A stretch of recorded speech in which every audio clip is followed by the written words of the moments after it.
¿Cómo están? Muy buenas tardes. Bienvenidos a nuestra octavo día de conferencia. ¿Sí? Quiero dar la bienvenida a toda nuestra audiencia el día de hoy en este ciclo que hemos denominado Conferencias Geotécnicas Bolivianas. Por supuesto, tenemos el día de muy reconocido en nuestro medio, y para introducir a este ponente me acompaña nuevamente el ingeniero René Salgueiro, vicepresidente de la Sociedad Boliviana de Mecánica de Suelos e Ingeniería Geotécnica, entidad organizadora de este evento. Ingeniero Salgueiro, ¿cómo está? Buenas tardes. Buenas tardes, ingeniera Vizcarra. Muy buenas tardes a todas las personas que nos están siguiendo, tanto por la plataforma de Zoom como también como por la página de Facebook, agradeciendo siempre la hospitalidad de la Universidad Privada de Bolivia de Cochabamba. En esta oportunidad tengo el grato honor de hacer la presentación del ingeniero Durbal Párraga. Durbal Párraga considero que es uno de los ingenieros de la nueva generación de geotecnia más promisorios que he podido conocer últimamente. Nos hemos conocido en un taller organizado justamente a raíz de unas pruebas de estabilización de suelos en la ciudad de Cochabamba, donde por uno de los organizadores.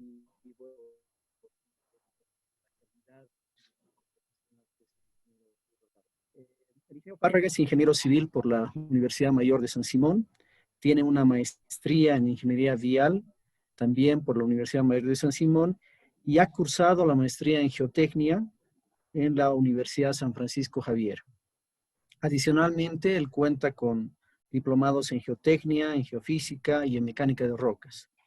Posee un conocimiento avanzado en ensayos geotécnicos y laboratorio, y su actual línea de investigación está relacionada con el comportamiento geomecánico de suelos residuales lateríticos. En el ámbito laboral, se desenvuelve como especialista en geotecnia en proyectos de diseño y de obras en ejecución a nivel nacional. Actualmente es director del Departamento de Geotecnia y Materiales de la empresa Impola. En el área académica es docente, además de varios cursos de posgrado. Entonces, el día de hoy nos va a presentar una exposición referida justamente, yo creo que a uno de los fuertes que tiene el ingeniero Párraga, que está asociado a los ensayos de laboratorio. Entonces, sin más preámbulo, los dejo con el ingeniero Párraga. Adelante, ingeniero. Muy buenas tardes a todos, ingeniero René, muchas gracias inicialmente por su gentil presentación. La conferencia que les compartiré el día de hoy tiene por título Talleres de Laboratorios, comparación de resultados de ensayos específicos. Inicialmente quiero comentarles que la presentación tiene como propósito principalmente compartir las experiencias locales en el área de los laboratorios de mecánica de suelo, así como también vamos a hacer algunas sugerencias o recomendaciones con respecto a esta área, ¿no? La presentación ha sido organizada en tres partes para la mejor comprensión de los espectadores. En la parte 1 vamos a hablar de manera general de las pruebas interlaboratorios en Bolivia. En la parte 2 vamos a hablar acerca del análisis comparativo de resultados de ensayos de laboratorio, haciendo énfasis en resultados que hemos tenido localmente. En la parte 3, en vez de llamarle conclusiones, he visto más conveniente colocarlos como comentarios, ¿sí? Comentarios con referencia a factores locales que generan diferencias en los resultados de laboratorio. Para hablarles de la comparación de ensayos de laboratorio, considero importante inicialmente describirles un poco acerca de las pruebas interlaboratorio. Las mismas consisten en la organización, el desarrollo y la evaluación de ensayos realizados por distintos laboratorios. Todo esto de acuerdo a condiciones específicas. Dentro del alcance de las pruebas de laboratorio están, por ejemplo, el de evaluar el desempeño de los laboratorios para realizar ensayos. También el de identificar problemas en los laboratorios, identificar diferencias entre los laboratorios, estos son puntos muy importantes. También el de caracterizar e identificar métodos de ensayos, Y un punto importante, noten que es proporcionar confianza adicional a los clientes, ¿no? Por otra parte, también dentro del alcance de una prueba interlaboratorio está el asignar valores para los materiales de referencia. Con respecto ya a los tipos de pruebas interlaboratorios, puedo citarles principalmente dos. Una son pruebas interlaboratorios que se utilizan para verificar la repetibilidad y la reproducibilidad de los resultados, ¿sí? Cabe resaltar que estas pruebas están reglamentadas. ¿Qué quiere decir? Que hay que cumplir una serie de requisitos para que sean consideradas como tal. Por otra parte, también me gustaría mencionarles las pruebas interlaboratorios con fines específicos. Es en este grupo en el cual nosotros podemos enmarcar los talleres de laboratorios que hemos venido realizando en Bolivia y los cuales les voy a mostrar a continuación. En particular, pienso que estas pruebas interlaboratorios yo las considero que son una herramienta fundamental, ¿no? Para evaluar la situación actual de algún procedimiento o ensayo específico. Además, cabe resaltar que para la participación en este tipo de pruebas interlaboratorios, los laboratorios no requieren cumplir con algunas condiciones específicas que en algunos casos podrían ser un poco estrictas para las condiciones de los laboratorios de Bolivia. Antes de mostrarles las pruebas interlaboratorios realizadas en Bolivia, he visto conveniente mostrarles algunas características de las pruebas interlaboratorios, las reglamentadas, ya que uno de los propósitos de esta presentación es promocionarlas, ¿no? Para que en algún momento nosotros podamos desarrollarlas en Bolivia. La normativa, de acuerdo a la ACTM, está codificada con el código E691, ¿sí? Esta normativa describe las técnicas para la planificación, el análisis y el tratamiento de los resultados en una prueba interlaboratorio. Dentro de los requerimientos, estos son puntos importantes, dentro de los requerimientos para que sea considerada como una prueba interlaboratorio reglamentada, podemos citar, por ejemplo, que se debe utilizar un material homogéneo, se deben participar, por ejemplo, los laboratorios que participan deben ser laboratorios calificados. ¿Qué significa esto? De acuerdo con la normativa, laboratorios calificados son aquellos que cuentan, por ejemplo, con ambientes adecuados, equipos calibrados, técnicos competentes, y que obviamente estén familiarizados con el método de ensayo que se va a utilizar. Por otra parte, otro requerimiento es que participen por lo menos 30 laboratorios. Este es recomendable, lo dice en algún punto también la normativa. En Bolivia tenemos más de 30 laboratorios, pues yo pienso que sí, incluyendo los laboratorios de las obras también, fácilmente podemos superar este número.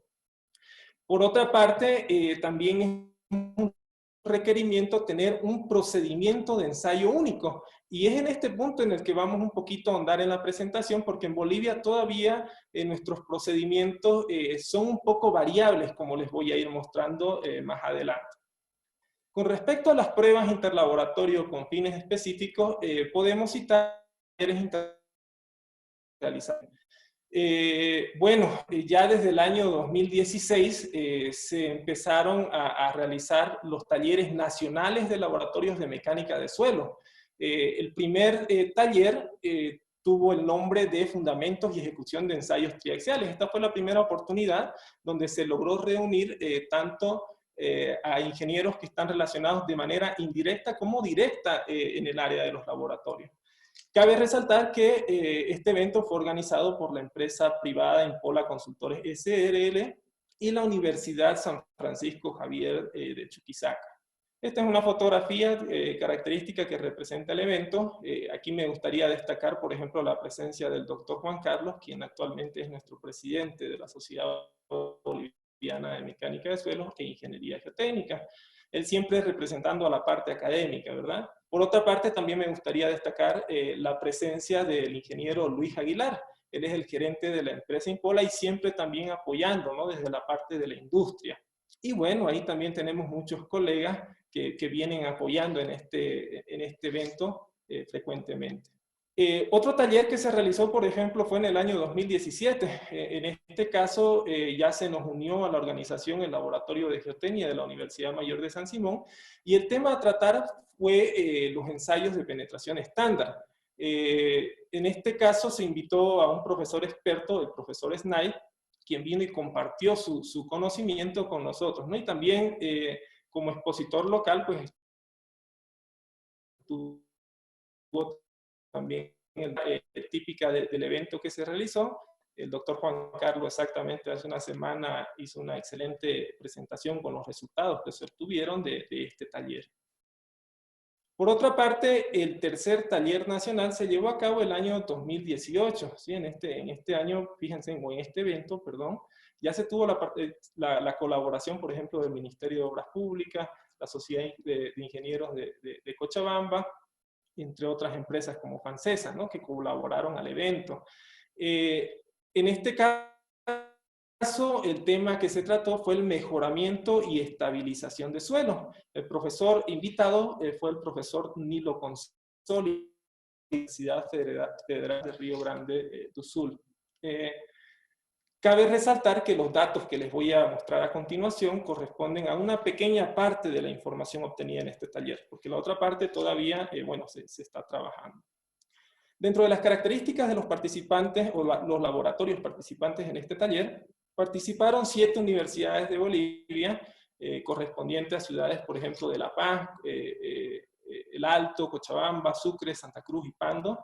6 laboratorios privados de Bolivia, ubicados en Cochabamba, La Paz y Sucre. Y lo interesante es que participaron 2 laboratorios del exterior, del vecino país de Perú, ¿no? Entonces, lo bonito es que cada vez realmente se vienen uniendo, ¿no? Muchas, tanto empresas como también muchos profesionales, ¿no?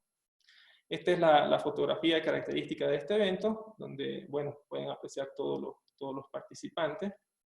Y bueno, estos son los participantes que bueno, estuvieron presentes en este. Es importante que cite a cada uno de ellos. Por ejemplo, participó el laboratorio de la Universidad San Francisco Javier de Chuquisaca, participó el laboratorio de Impola Consultores SRL, participó el laboratorio de la Universidad Católica con sede en La Paz, el laboratorio de la Alcaldía de la Ciudad de La Paz, el laboratorio de la Universidad Pública del Alto, el laboratorio de la Universidad de Pando, el laboratorio de la Universidad Gabriel René Moreno, el laboratorio del Instituto de Materiales de la UNSA, el laboratorio de Geotecnia de la Universidad Mayor de San Simón, y los laboratorios privados de Piterra, por ejemplo, que es de La Paz, el laboratorio de Las Rocas, que es un laboratorio de Puno en Perú, el laboratorio EDOI, que es de Cochabamba, el laboratorio de Mecánica de Suelo de la Ciudad de La Paz, el laboratorio Geotec Ingenieros de la ciudad de Sucre, y el laboratorio GeoInco, que es de la ciudad del Cusco, en Perú. Hay que destacar el apoyo de estas entidades mediante la participación y también por compartir sus datos con el propósito de contribuir al área de los laboratorios en Bolivia, ¿no? Ya que cabe resaltar que la participación en este tipo de eventos no tiene restricciones, ¿no? Las convocatorias son a nivel nacional y es más, ya me anticipo en invitarlo para los próximos eventos para que puedan participar con sus laboratorios en este tipo de ejercicio. Ya en la segunda parte de la presentación, quiero mostrarles los resultados de los ensayos de laboratorio, ¿sí? En esta parte nos enfocaremos en la comparación de los resultados de 3 ensayos específicos realizados en una misma muestra de suelos por 15 participantes del Taller Nacional de Laboratorio. Los ensayos que vamos a analizar y comparar son el ensayo de análisis granulométrico, el ensayo de límites de consistencia y el ensayo de compresión de probetas de suelo cemento. La muestra que se utilizó corresponde a una muestra de grava laterítica, la cual fue recolectada de un banco de préstamo utilizada actualmente en la construcción de carreteras en zonas del noreste de Bolivia, ¿no? Ustedes están viendo en pantalla una fotografía del banco de préstamo. Ahora ustedes están viendo una fotografía del aspecto visual de esta muestra utilizada, ¿no? Fíjense que es una muestra que está conformada por fracciones de grava y también por fracciones de arenas y finas.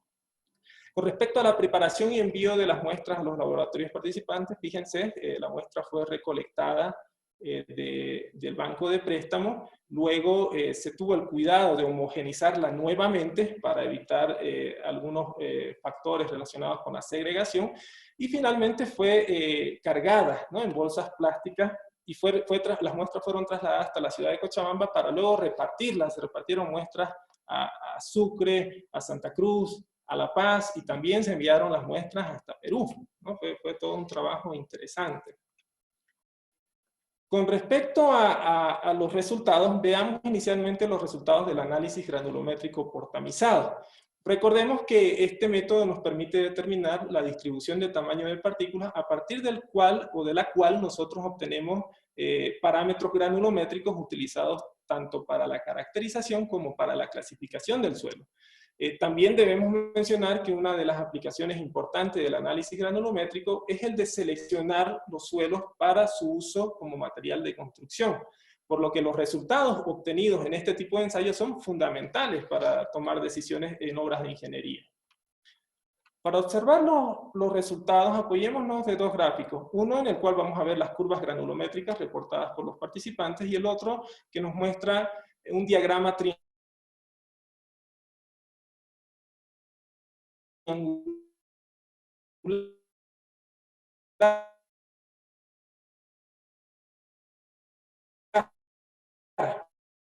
métrico. Dos de ellos utilizaron el método de tamizado simple y el resto de ellos utilizó el método de tamizado compuesto. Bueno, recordemos un poco que el método de tamizado simple consiste en lavar toda la muestra, tanto la fracción gruesa como la fracción fina, para tamizarla posteriormente en seca. Mientras que el tamizado compuesto consiste en inicialmente separar la fracción gruesa de la fracción fina para simplemente coger 500 gramos de la fracción fina y lavarla para determinar en base a ese porcentaje, el porcentaje de finos de toda la muestra, ¿no? Veamos inicialmente los resultados de las muestras que utilizaron el método de tamizado simple, ¿no? Ahora ustedes están viendo en pantalla, este es uno de los resultados, y este es el otro resultado, de los dos laboratorios que utilizaron el mismo procedimiento. Fíjense, los resultados son bastante próximos, ¿verdad? Son bastante similares. Tanto en las curvas se puede observar esto, en las curvas como también en las composiciones granulométricas. Pero ahora observemos, por ejemplo, el resto o los resultados del resto de los laboratorios que utilizaron el método de tamizado compuesto. Observen que existe una diferencia importante en cuanto a las curvas granulométricas y en consecuencia en las fracciones de suelo. Fíjense, algunos laboratorios reportaron un suelo más grueso, otros suelos más finos, ¿no? Fíjense realmente la dispersión de los resultados. Recuerden que estamos hablando de una misma muestra de suelo. Analicemos con mayor detalle estos resultados, ¿sí? Por ejemplo, en el caso del porcentaje de grava, el valor mínimo reportado por un laboratorio fue 5.6%, mientras que el valor máximo fue de 59.8%. En el porcentaje de arena, el rango de variación fue de 13.4 a 52.2 y el porcentaje de fino fue de 25.26 a 63.3, ¿no? Fíjense, y ahí podemos notar que existen unas variaciones importantes para el mismo tipo de suelo.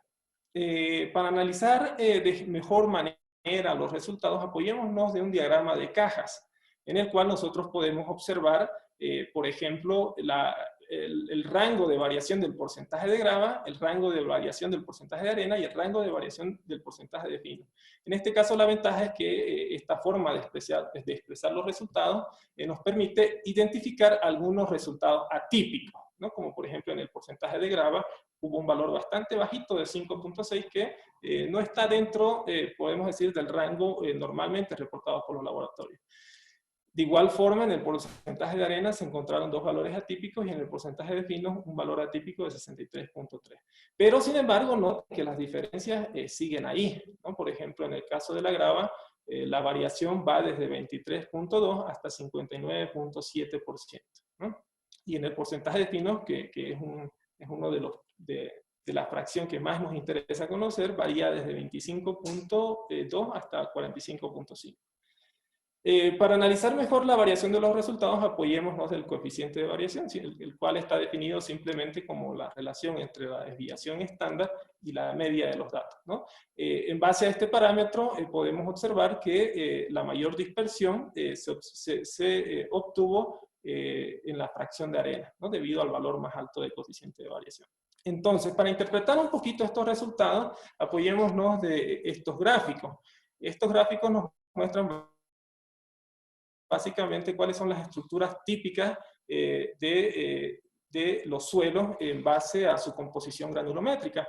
¿Qué es importante destacar aquí? Que en algún caso, por ejemplo, un laboratorio puede indicarnos o nos estaría indicando que el suelo tiene este tipo de estructura, en la cual tiene un bajo porcentaje de finos, el cual es suficiente para cubrir los vacíos dentro de la estructura del suelo, ¿no? Esta es una de las estructuras que realmente es bastante atractiva para utilizar el material para utilizar el suelo como material de construcción. Mientras que por otro lado, otro laboratorio nos estaría diciendo que nuestra estructura del suelo pues tiene este aspecto en el cual se tiene un elevado porcentaje de fino, ¿no? ¿Y qué va a pasar? Recordemos, y volvamos a hacer referencia a la conferencia del doctor Santamarina, de la importancia realmente de determinar cuál es el porcentaje de fino, porque a partir de esto pues nosotros vamos a poder inferir tanto el comportamiento hidráulico como el comportamiento geomecánico del suelo, ¿sí? Dentro de algunos factores que pueden afectar estos resultados, por ejemplo, son el método de ensayo, que sí lo habíamos visto anteriormente, debido a que algunos participantes utilizaron un método y el resto otros.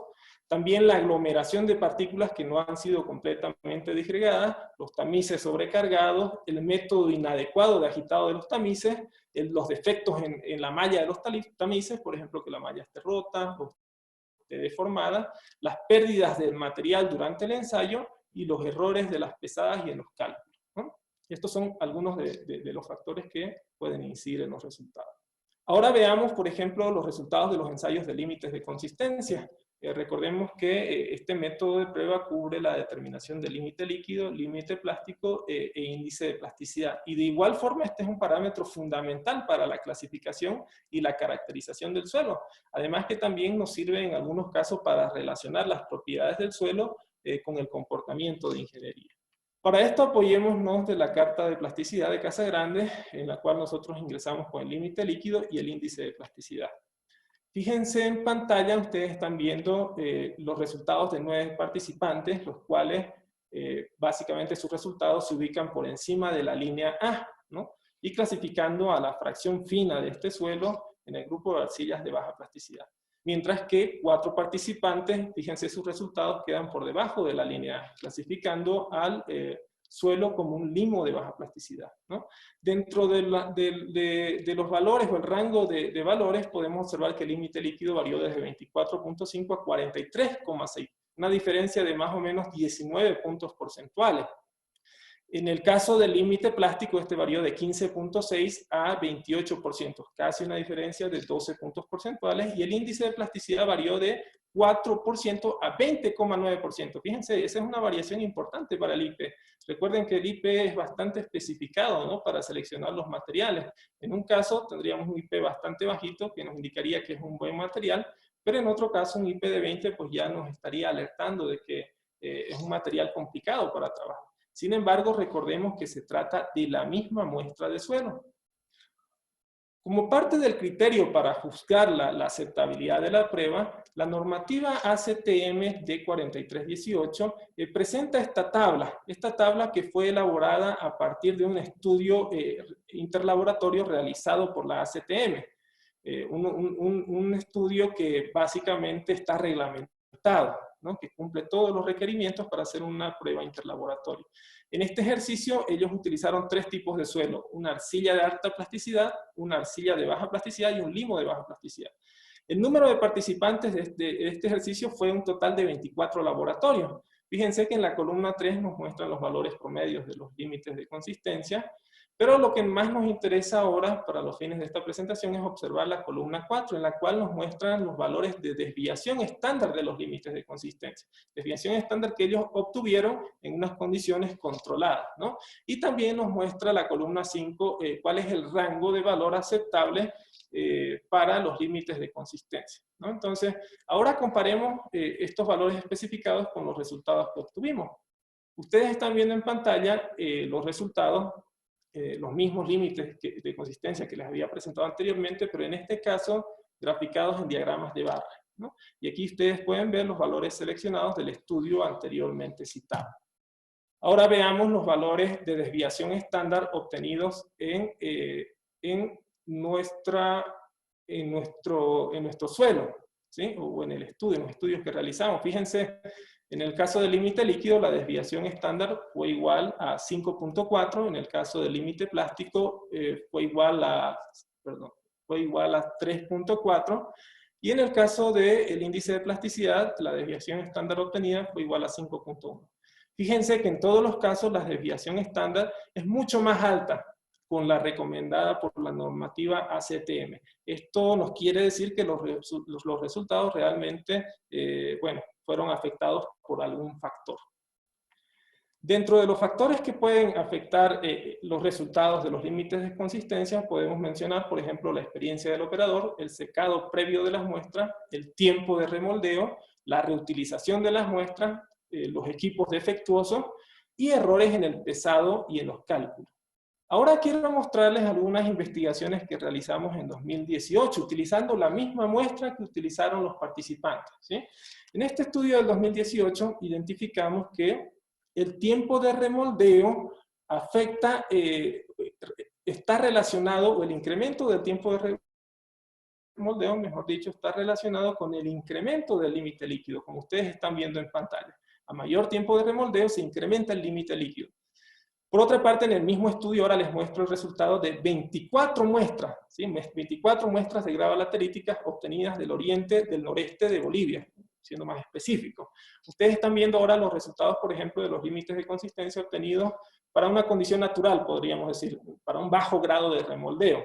Ahora veamos los resultados para las mismas muestras, pero en este caso con un mayor tiempo de remoldeo. Fíjense cómo los valores de límites incrementaron, no simplemente por remoldear el suelo. Entonces, fíjense que en algún caso pasó de que de estar agrupados en un grupo de CL, de arcillas de baja plasticidad, los suelos ahora son clasificados en el grupo CH como arcillas de alta plasticidad, ¿no? Entonces, fíjense que existen factores que afectan los resultados. Es por eso que no es posible hacer un juicio con respecto a si los ensayos están bien o mal hechos, debido a que las normativas actuales, o por ejemplo los manuales de Bolivia, no consideran estos factores, ¿no? Que sí deberían considerarlos para tratar de homogenizar los procedimientos y evitar estas variaciones. Una explicación al por qué pasa esto del incremento de los límites de consistencia, pues bueno, podemos apoyarnos de una fotografía microscópica obtenida de la misma muestra que utilizaron todos los participantes. Ustedes están viendo una fotografía microscópica de la fracción de arena. Fíjense en la escala, tenemos 200 micras. Lo que identificamos es que este tipo de suelo de origen residual, o la fracción de arena de este tipo de suelo, están conformadas por la aglomeración de partículas más pequeñitas de arcilla, ¿no? Entonces, ¿qué pasa cuando nosotros hacemos el remoldeo durante el ensayo de límites? Pues estamos destruyendo estas aglomeraciones y estamos volviendo el suelo, podríamos decir, con una granulometría más fina, ¿no? Y esto ocasiona que el límite líquido se incremente. Ya para sugerir, por ejemplo, un método de ensayo que sea más adecuado para este tipo de suelos, les puedo mencionar el penetrómetro de cono. Si este es un método alternativo para determinar el límite líquido en los suelos. Este método ya está normado en algunos países donde también comparten este tipo de suelo, como países de África, Australia, ya no utilizan la cuchara de casa grande. Este equipo ya lo tenemos en Bolivia, ya hemos hecho muchos proyectos, pero también me gustaría mencionar, por ejemplo, citar al doctor Santamarina, quien el día sábado mencionó que recomendaba este método para cualquier tipo de suelo, porque era un método de ensayo mucho más repetitivo con respecto a la cuchara de Casagrande, ¿no? Entonces, ya sería una sugerencia, por ejemplo, incluir este tipo de ensayos en nuestras normas o manuales locales. Por otra parte, quiero mostrarles los resultados también de ese estudio que realizamos en 2018, con relación a otro efecto que pudo haber afectado los resultados que reportaron los participantes. En este caso, observemos cómo el efecto de secar las muestras antes de realizar los ensayos de límites de consistencia. Ustedes están viendo, de igual forma en pantalla, los resultados de 24 muestras, ¿sí? Son los valores iniciales de las muestras secadas al ambiente. Ahora veamos los resultados de las mismas muestras, pero en este caso secadas previamente en horno antes de realizar los ensayos, ¿no? Fíjense cómo los valores reducieron significativamente, solamente por secar la muestra. El suelo es el mismo, ¿sí? Pero fíjense que, bueno, para analizar los resultados no tenemos la certeza si algún participante secó o no la muestra, o si remoldeó o no la muestra durante el ensayo. Pero esto puede ser controlado mediante los procedimientos de ensayo, ¿no? Que como les digo, en otros países ya se recomiendan este tipo de recomendaciones, ¿no? Para evitar, como se dice, modificar el suelo, las características del suelo. Ahora veamos la clasificación, por ejemplo, de los suelos.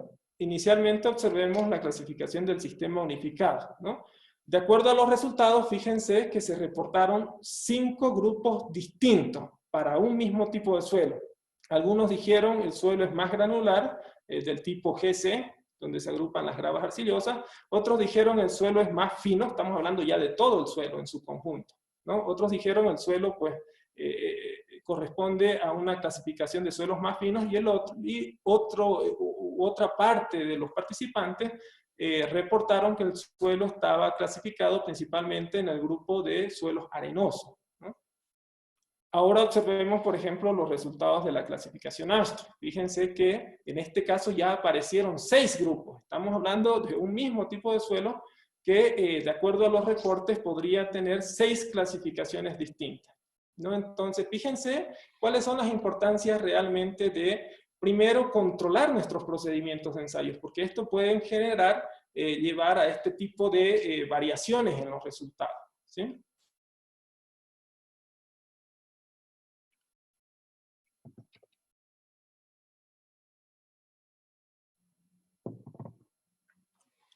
Analicemos ahora los resultados de los ensayos de compresión en probetas de suelo cemento. Bueno, como parte de las instrucciones del ejercicio comparativo, se solicitó a los participantes elaborar 6 probetas cilíndricas de suelo cemento con dimensiones de 10 centímetros de diámetro y 20 centímetros de altura.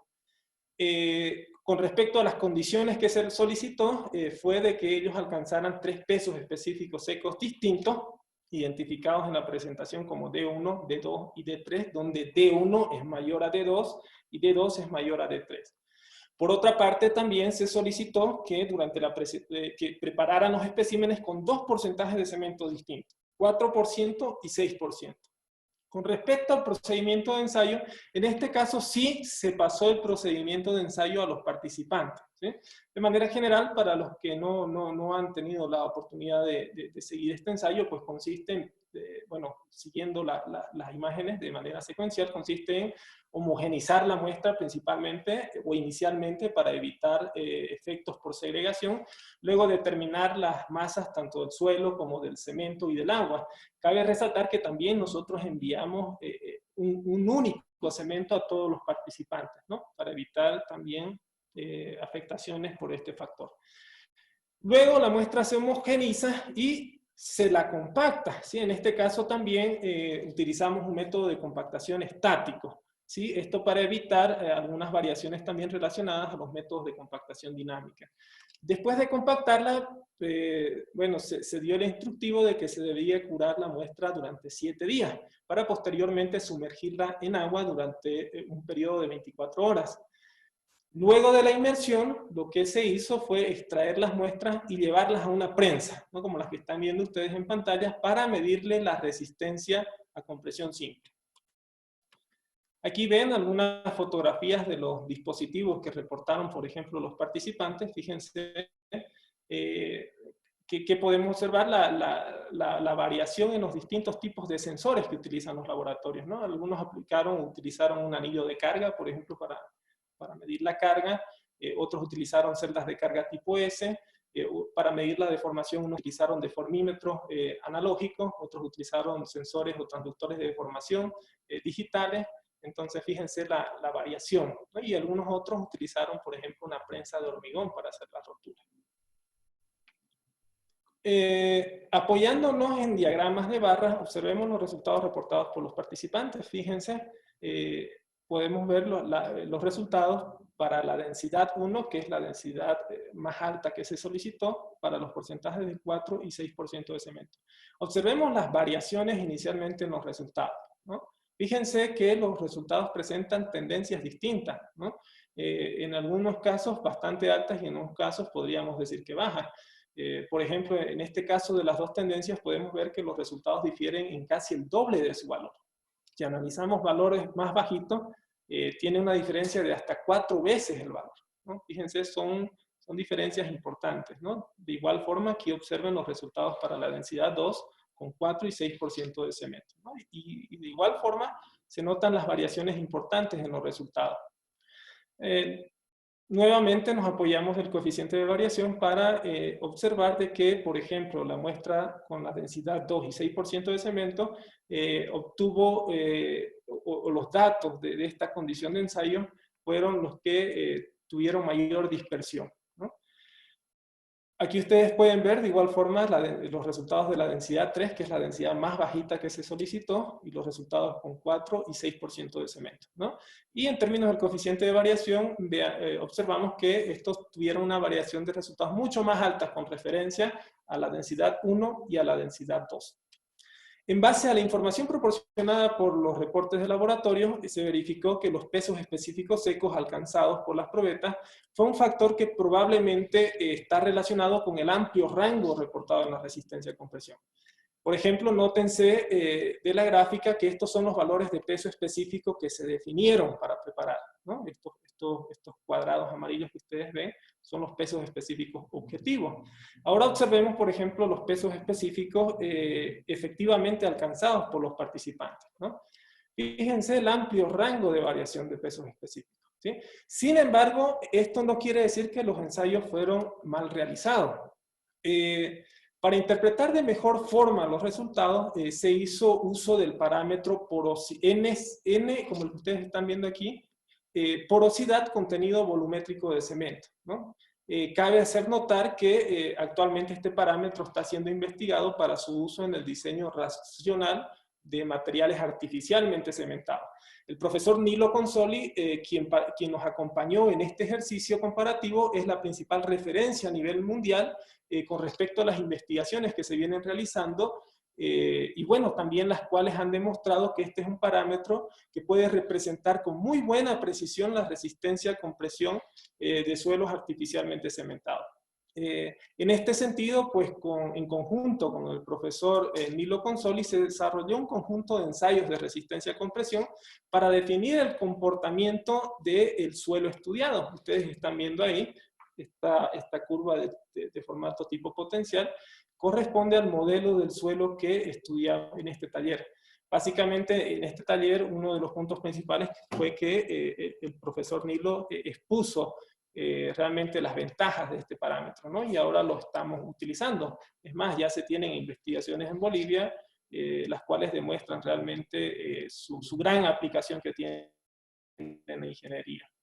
Ahora veamos los resultados de los participantes en esta misma forma de representar los resultados, ¿no?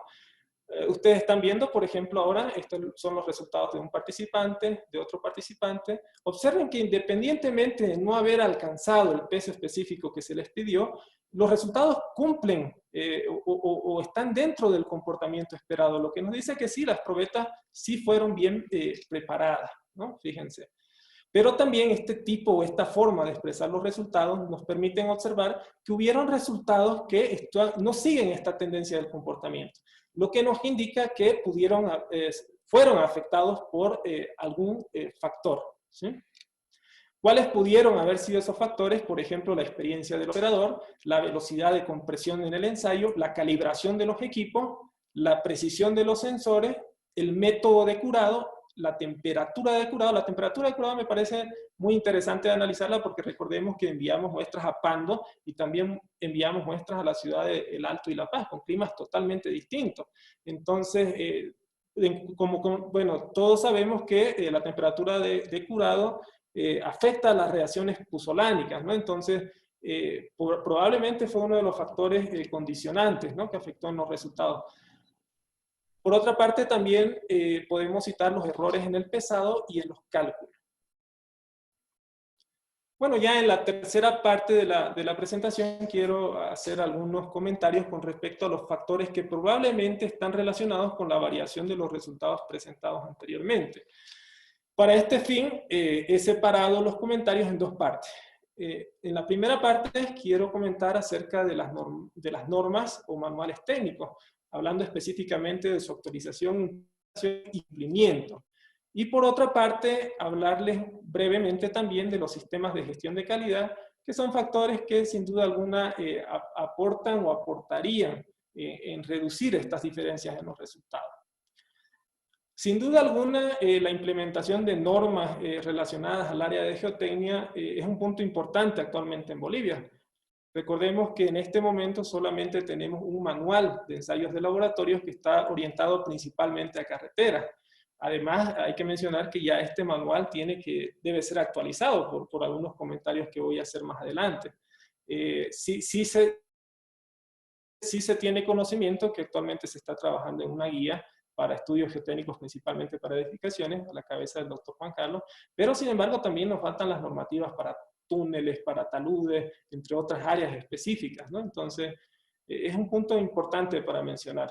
También recordemos que normalmente estas normativas que nosotros utilizamos, la mayor parte de las veces son adoptadas de países que tienen condiciones climáticas totalmente distintas. Recordemos que en Bolivia tenemos zonas que están dentro de la zona tropical o intertropical, que genera que se produzcan suelos con características totalmente distintas a los de otros países. ¿Sí? Entonces hay que tener mucho cuidado en la adopción de normas.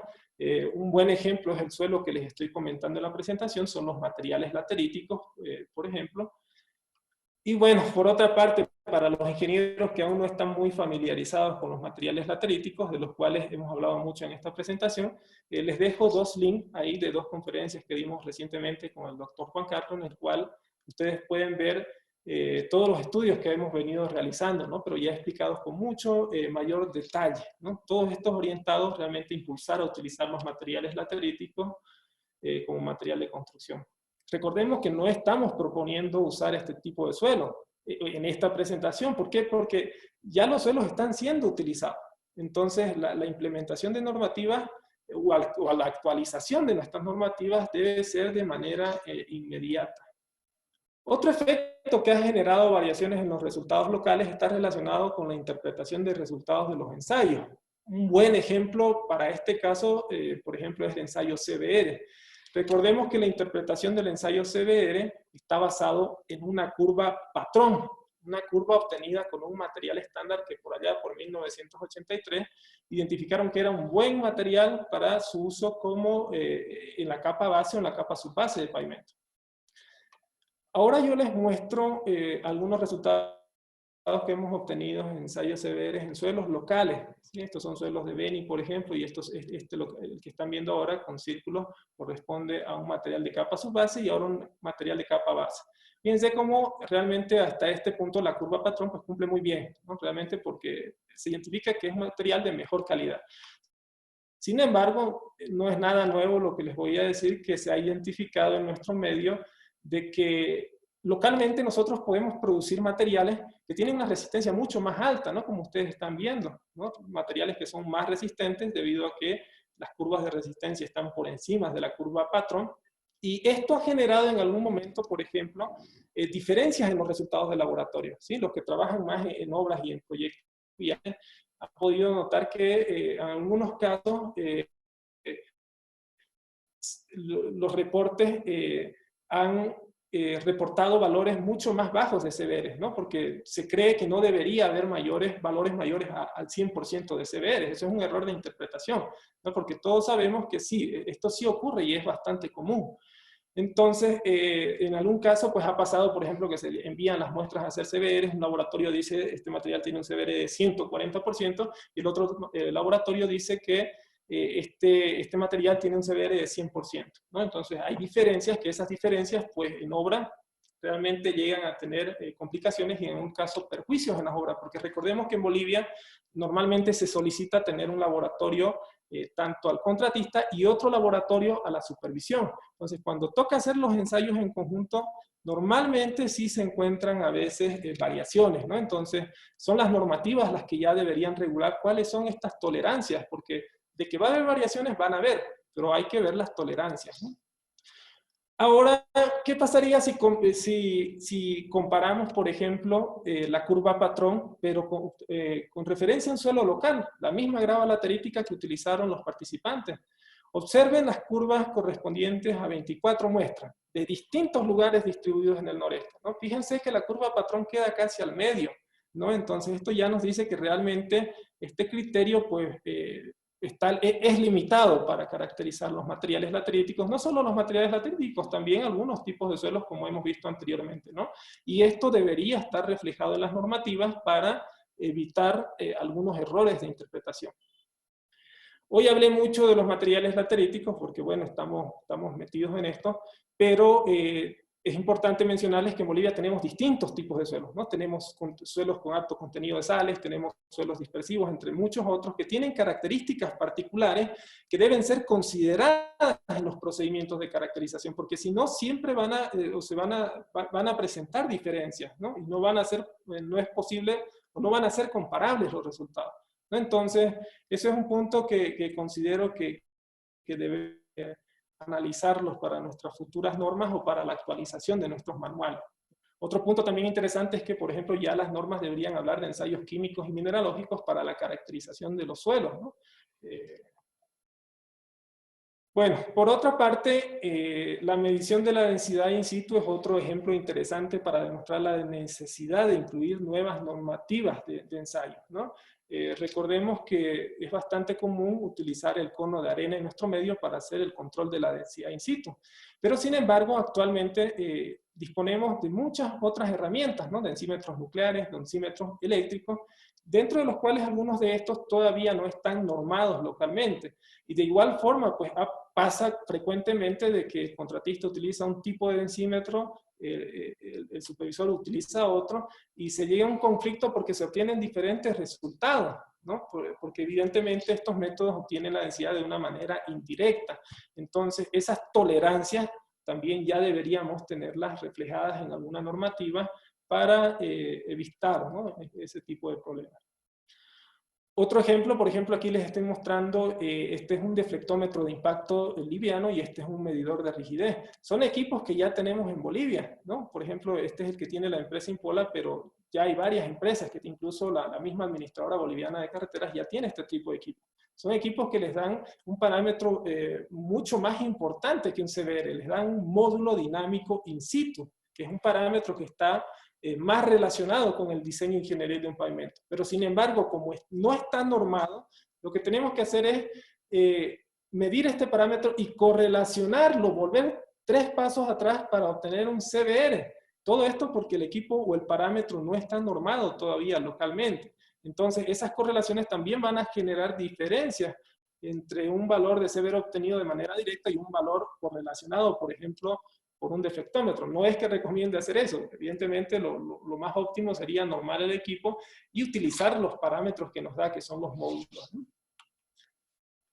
Otro ejemplo de la inclusión de normativas, por ejemplo, la caracterización y clasificación de suelos finos lateríticos, es otro ejemplo local, relacionado a que se deben incluir nuevos manuales en Bolivia, ¿no? Esto se ha demostrado, o por lo menos esta necesidad, nosotros la investigamos por allá por el año 2013. Ustedes están viendo unas fotografías de una serie de equipos que nosotros implementamos en el laboratorio de geotecnia de la Universidad Mayor de San Simón para realizar la caracterización de estos suelos. Es interesante comentarles que ya incluso los mismos proyectos viales grandes ya han solicitado estos ensayos al laboratorio de geotecnia. Pero sin embargo actualmente no los tenemos dentro de las normativas. Esta investigación fue realizada en el año 2013, ¿sí? Entonces fíjense que esto es un punto importante. Aprovecho para comentarles también que actualmente ya se tienen acercamientos con universidades del oriente de Bolivia para implementar estos equipos en sus universidades, ¿no? Pero todo esto todavía con fines de investigación, ¿no? Pero realmente esperamos captar la atención de las entidades que tienen la competencia para hacer estas implementaciones realidades, ¿no? Ya que, bueno, esto está relacionado con realmente ventajas tanto técnicas y como económicas, ¿no? Ya como parte final de la presentación, quiero hablarles brevemente de los sistemas de gestión de calidad, ¿sí? Debido a que su inclusión en los laboratorios aporta en el mejoramiento técnico y también en la validez de los resultados, ¿sí? De manera general, un sistema de gestión de calidad es un ordenamiento sistemático de todas las acciones necesarias, abarcando la estructura organizativa, documentación, procesos, procedimientos y recursos necesarios. La implementación de un sistema de gestión de calidad en un laboratorio obedece principalmente a factores de reconocimiento de sus competencias técnicas y de la validez de sus resultados, ¿no? Por ejemplo, la competencia técnica de un servicio de laboratorio depende de diferentes factores, como por ejemplo la calificación, el entrenamiento y la experiencia del personal, los equipos correctamente calibrados, adecuados procedimientos de control de calidad, condiciones ambientales óptimas, procedimientos de ensayos válidos y la exactitud en los registros y en la transmisión de datos. Dentro de los objetivos de la implementación de un sistema de gestión de calidad, básicamente son obtener una certificación. La norma para la certificación de sistema de gestión de calidad es la ISO 9001, ¿no? Esto sí lo he visto frecuentemente en los laboratorios de hormigones, pero no en los laboratorios de suelo. Quizás sí alguno lo deba tener, pero no tengo conocimiento. Y por otra parte también está la acreditación del laboratorio, ¿no? Bajo la norma ISO 17025. La implementación de sistemas de calidad bajo esta normativa se ha convertido actualmente en una referencia importante para lograr el aseguramiento de la calidad y la demostración de la competencia técnica de los laboratorios, ¿sí? Este es, como se dice, realmente nuestro objetivo de todos los que estamos dentro de los laboratorios. Alguna vez ha pasado, por ejemplo, que las empresas extranjeras vienen a Bolivia y lo primero que solicitan es este tipo de acreditación, ¿no? Para ellos un poco tener mayor certeza de que los resultados que se les van a entregar, pues bueno, son confiables, ¿no? Y bueno, finalmente veamos cuáles podrían ser algunas razones para los laboratorios buscar esta acreditación. Una podría ser para la ampliación del mercado, dos para la mejora institucional, porque la empresa también de la que depende el laboratorio está buscando una acreditación, y principalmente lo que debería interesarnos a todos los que estamos en esta área de los laboratorios es para mejorar la calidad de los servicios, ¿no? Como verán, la implementación de sistemas de gestión de calidad, así como también la actualización y la implementación de nuestras normativas locales, son objetivos importantes en los cuales pues, debemos trabajar en Bolivia para mejorar la calidad de nuestros resultados, ¿no? Bueno, muchas gracias por su atención. He llegado al final de mi presentación y bueno, quedo atento a sus consultas o a sus comentarios también, ¿no? que hayan podido surgir. Excelente, ingeniero Párraga. Realmente ha sido una muy interesante exposición. Creo que ha sido un tema muy álgido, la verdad que ha sido para muchos de nosotros un jalón de orejas, ¿no? Un llamar la atención al tema del laboratorio.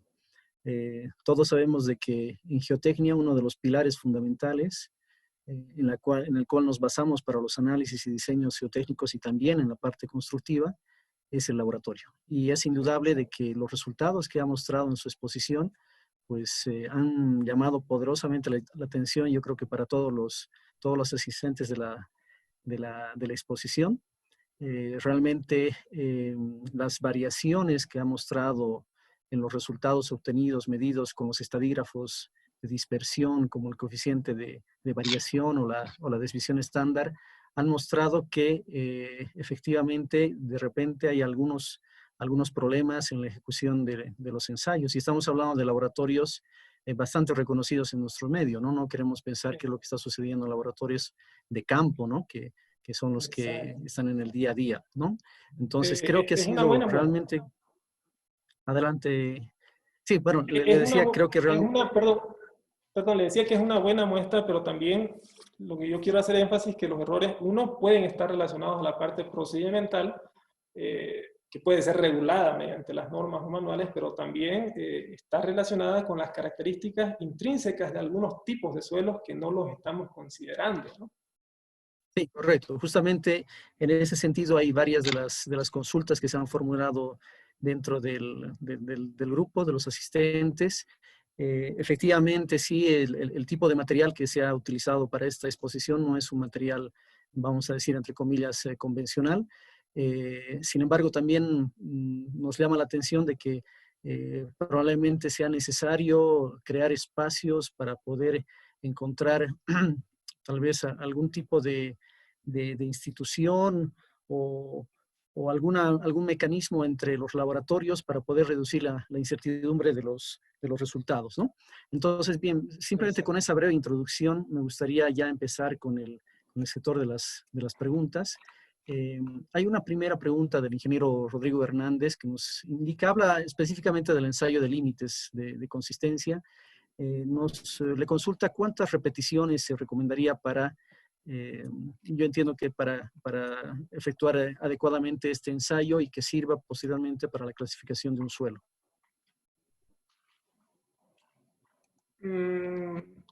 Pues, a ver, ¿cómo respondemos a esto? No creo que sea necesario repetir el ensayo.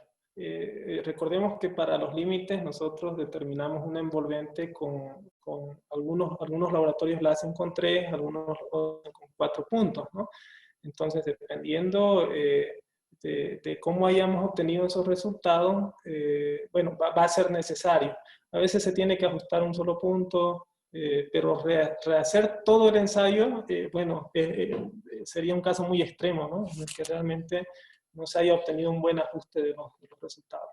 Pero, Tal vez entiendo que la pregunta se refería a la cantidad de puntos, tal vez, ¿no? En el ensayo del límite líquido, ¿no? Como sí, usted decía, por eso respondí en ese sentido, entendí eso. correcto, exacto. El ingeniero Javier Mendizábal indica, le consulta, ¿cuál es la influencia del tipo de muestra? ASTM no reporta estudios en suelos especiales, por lo que no parece buena idea hacer el salto comparativo a suelos específicos, sino que debiera comenzarse con suelos estándar. Exacto. La idea de la presentación, como les digo, es motivar a eso. No es un suelo estándar, es un suelo complicado, que mostré que es afectado por otra variable. Pero como les dije, si ya queremos hacer una prueba reglamentada, cumpliendo ciertos requisitos, ya ahí es donde se utiliza un material que sea más homogéneo, ¿no? Por ejemplo, en el caso de los límites de consistencia se podría utilizar una kaolinita, la cual no va a variar mucho, pero también acompañado de eso, no, bueno, todo ese procedimiento interlaboratorio tiene que estar acompañado, por ejemplo, de un personal designado que tiene que ir a hacer seguimiento a cada laboratorio. Son varios factores, ¿entiendes? También les comento que este ejercicio se hizo con otro tipo de suelo, un suelo fino, más homogéneo. Por el tiempo solo presenté estos resultados.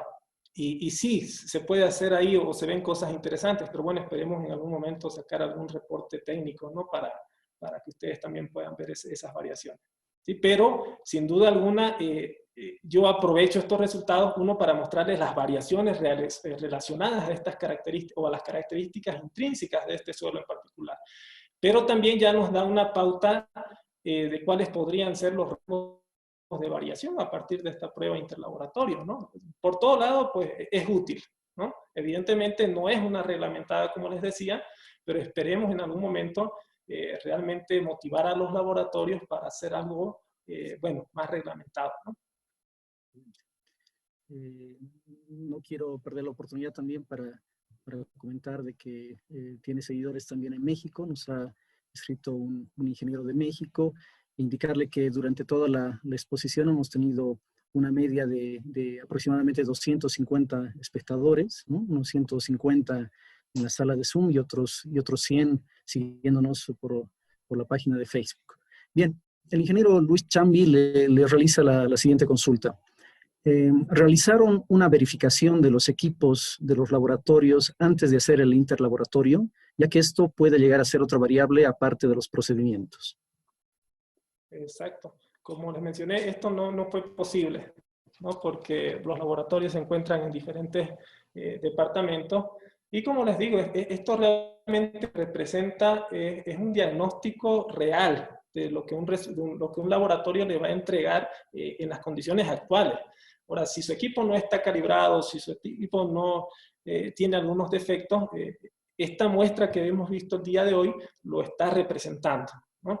Como les digo, nos sirve un poco los datos para un poco alertarnos, ¿no? Pero para ya sacarles valores, como por ejemplo los valores que propone la misma normativa ACTM dentro de esa normativa, pues hay que controlar, ¿no? Hay que entrar dentro del procedimiento normado, ¿no? De la prueba interlaboratorio normal, que para eso, como les digo, es inversión de bastante tiempo y bastante dinero, que espero realmente en algún momento podamos hacerla. Pero ahí ya se cuidan todos los factores y todas las variables, ¿verdad? Si el equipo está en buen estado, si el procedimiento de ensayo, porque recordemos que el procedimiento de ensayo les mencioné que es importante. Actualmente en los reportes ustedes vieron, utilizaron 2 procedimientos distintos de tamizado y eso también afectó en los resultados.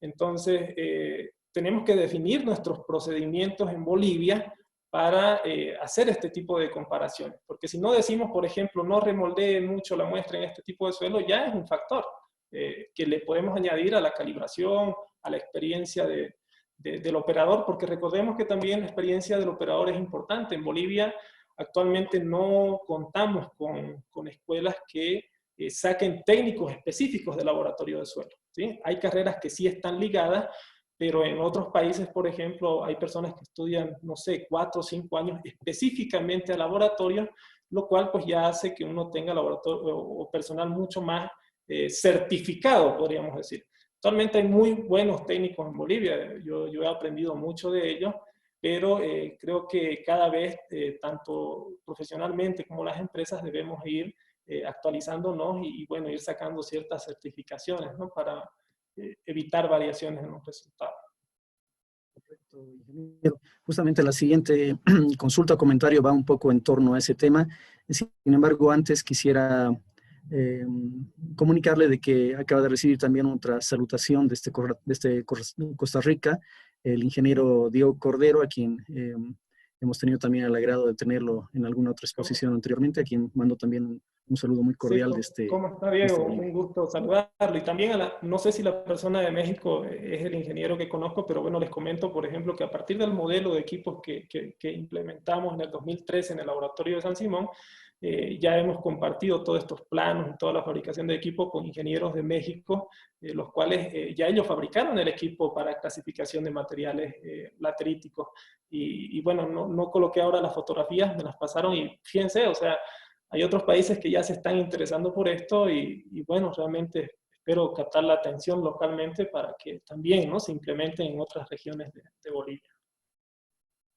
Entonces, le decía, yo creo que tal vez casi ya finalizando las consultas por parte del Zoom, voy a consultar posteriormente a la ingeniera Vizcarra si tiene algunas consultas en nuestra plataforma de Facebook. Como le decía, hay una consulta que indica lo siguiente. Buenas noches, ingeniero. ¿Qué se debe hacer en nuestro medio frente a las diferencias que arrojan los diferentes laboratorios? Lo que nos deja una incertidumbre. ¿Crear alguna institución de control de calidad? Ya que los resultados de los ensayos... Uy, lo perdí, ingeniero. Perdón, no sé si ahora me escucha. Ahora sí, de nuevo, se bajó el volumen. No sé si ahora sí puede escucharme. Muy bajito, muy bajito. Pero creo que la pregunta va en el sentido de qué podríamos hacer para optimizar estas diferencias, ¿verdad? Bueno, si deseas te puedo leer la consulta. Indica, ¿usted cree que debería crearse alguna institución de control de calidad, ya que los resultados de los ensayos influyen en los costos de la construcción? Sí, totalmente. Pienso que deberíamos tener alguna entidad. Bueno, sin ir lejos, por ejemplo, el INNORCA localmente y también el INMETRO, ellos están haciendo estas certificaciones que yo les mencioné. Sería importante recurrir a ellas, porque es como menciona, realmente los proyectos en Bolivia, como ya lo decían anteriormente, creo que el ingeniero Mario Terceros lo mencionaba, son campos experimentales todos, ¿no? Imagínense una carretera de 100, 200 kilómetros, la información que podríamos sacarle, siempre y cuando tengamos la certeza de que los resultados han sido adecuadamente medidos. ¿Podría haber una institución? Sí, pero pienso que sin ir lejos, por ejemplo, estos eventos como los que venimos realizando, que son los talleres nacionales, ya son un gran paso, ¿no? Por ejemplo, para mostrarles estas variaciones, es más, con los participantes ya se tiene muy buena afinidad, es más, ya nos consultamos, vemos si tienen dudas en procedimiento o sea, se hace una comunidad, ¿me entiende? Eso es algo que yo veo es lo más próximo. Como les digo, esperemos que realmente haya una entidad que pueda ayudar a regular esto, pero cada laboratorio puede implementar, como por ejemplo en nuestro caso sí lo tenemos, su propio sistema de gestión de calidad. Es más, nosotros hacemos a veces algunas comparaciones con laboratorios privados también, que tenemos empresas amigas, bueno, un poco para nosotros estar más tranquilos también con los resultados que reportamos. Pero sin duda alguna, pues, las cabezas en Bolivia pues deberían mirar hacia ese lado y un poco colaborarnos, ¿no? Porque como experiencia les comento, por ejemplo, ahora les mostré los ensayos básicos, pero ¿qué pasa con los ensayos en los cuales empezamos a utilizar químicos? Por ejemplo, una hidrometría, por ejemplo, sin ir lejos, un equivalente de arena. Alguna vez tuvimos la experiencia que en obra, supervisor y contratista sacaban equivalentes de arena distinto, porcentaje de equivalente de arena distinto. Ellos mandaban la muestra a nuestro laboratorio y aparecía otro resultado distinto, ¿no? Entonces, y eso no, como les digo, no es que sea tan nuevo lo que les estoy comentando. Los ingenieros que están en obra saben de lo que estoy hablando. Es un poco complicado cuando nos ponemos a hacer ensayos a la par, porque hay que hacer ciertas regulaciones, pero también hay que definir algunas tolerancias, ¿no? Para aprobar o rechazar cierto tipo de ensayo, ¿no? Bien, muchas gracias, ingeniero. No sé si es que se me escucha bien. Sí, está bien, ingeniero René. Se escucha bien. Perfecto, perfecto. Muchísimas gracias. Entonces, ingeniera Vizcarra, no sé si es que tenemos alguna otra consulta más en la plataforma de Facebook, o ya podríamos ya empezar a dar el cierre de la brillante exposición del ingeniero Parra. Sí, sí, ingeniero, muchas gracias. Han habido varias consultas a través de Facebook Live. Principalmente darle las gracias, ¿no?, al ingeniero. Creo que ha tocado puntos muy importantes, ¿no?, en su presentación, podríamos decir sensibles, ¿no? Esta intención de avanzar e incorporar ensayos con resultados de mayor reproducibilidad y, vale decir, equipos más modernos, ¿no? Y en comparación con el estado actual de nuestra normativa, ¿no?, que generalmente está asociado a parámetros o ensayos más convencionales. Y por supuesto el tema de gestión de calidad en laboratorios, creo que son aspectos muy importantes en los cuales se han hecho recomendaciones muy válidas. Sí existen algunas consultas en Facebook, voy a tratar de resumirla. Hay una consulta en específico referido a las pruebas de compresión no confinada que llevaron a cabo. Indica, algunos manuales recomiendan almacenar estas muestras en cámaras húmedas, ¿no? ¿Cuál sería su recomendación respecto a este término? Y a la vez consultan acerca de... primero esa consulta, por favor, para Ana María. La pregunta es muy buena, ¿no? Porque abre ahí un punto que tiene muchas variables. Uno de los factores que pudo haber generado mayor variabilidad en los resultados, evidentemente, fue el curado, ¿no? Porque, como les decía, sí, como dice el ingeniero, hay que hacer este procedimiento en una cámara húmeda. No lo dice tan estricto la normativa, sí lo recomienda. Lo importante del periodo de curado es que realmente la muestra mantenga el contenido de humedad, ¿no? No pierde ese contenido de humedad para que vaya fraguando con el tiempo. En Bolivia, realmente creo que solo vi una cámara húmeda en el laboratorio de la Universidad Gabriel René Moreno, ¿no? De ahí no he visto mucho, bueno, específicamente en los laboratorios de mecánica de suelos no he visto este tipo de herramientas. Sería lo ideal, sin ninguna duda. Nosotros nos hemos fabricado, por ejemplo, en el laboratorio una cámara húmeda, así que bueno, está acompañada de un termostato y de diferentes accesorios para un poco controlar, porque nosotros tuvimos la mala experiencia que alguna vez estábamos haciendo las pruebas de suelo cemento, nos cayó el invierno, la temperatura cambió en el laboratorio y todos los resultados nos dieron totalmente distintos a los que esperábamos, ¿no? Entonces, es un factor importante que, como les decía, por ejemplo, en los resultados pudieron haber afectado tomando como ejemplo el clima, por ejemplo, de Pando y el clima de la ciudad de La Paz.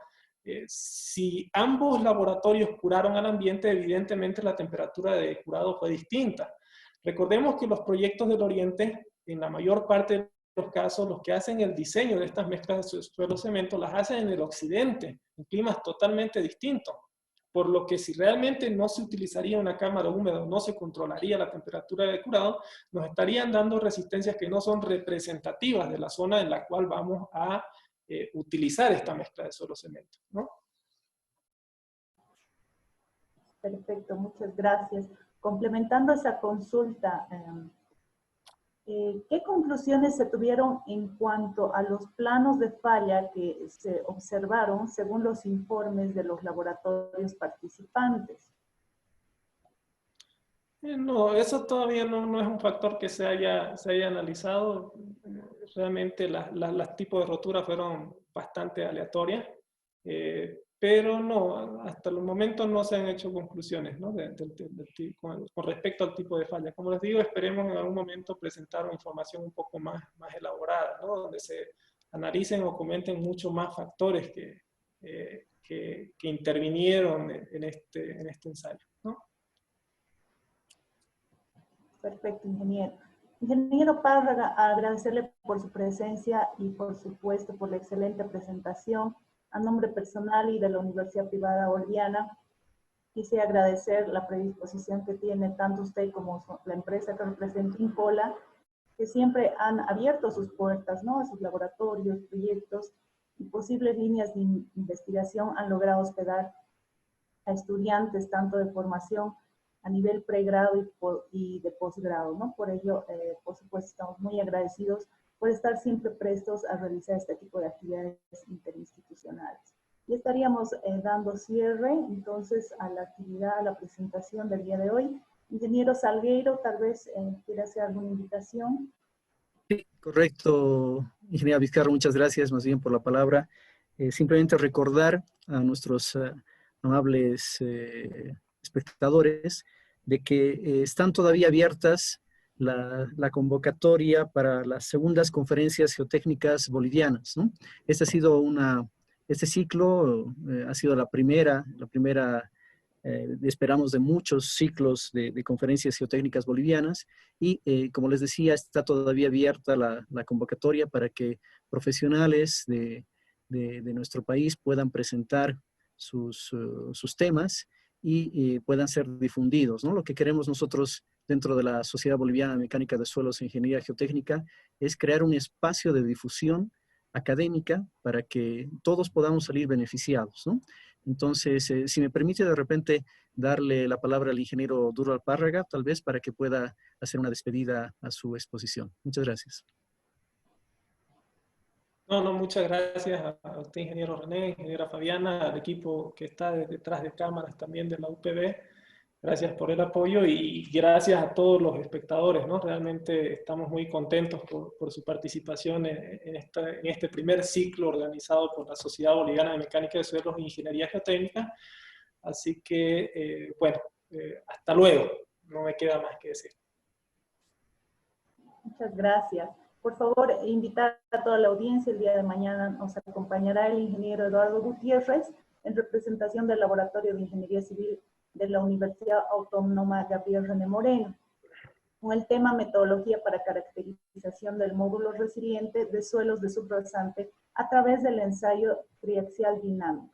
Una presentación que sin duda estará muy interesante y esperamos verlos el día de mañana. Muchas gracias, ingeniero Salgueiro. Muchas gracias, ingeniero Parra. Gracias a todos. Chao, chao.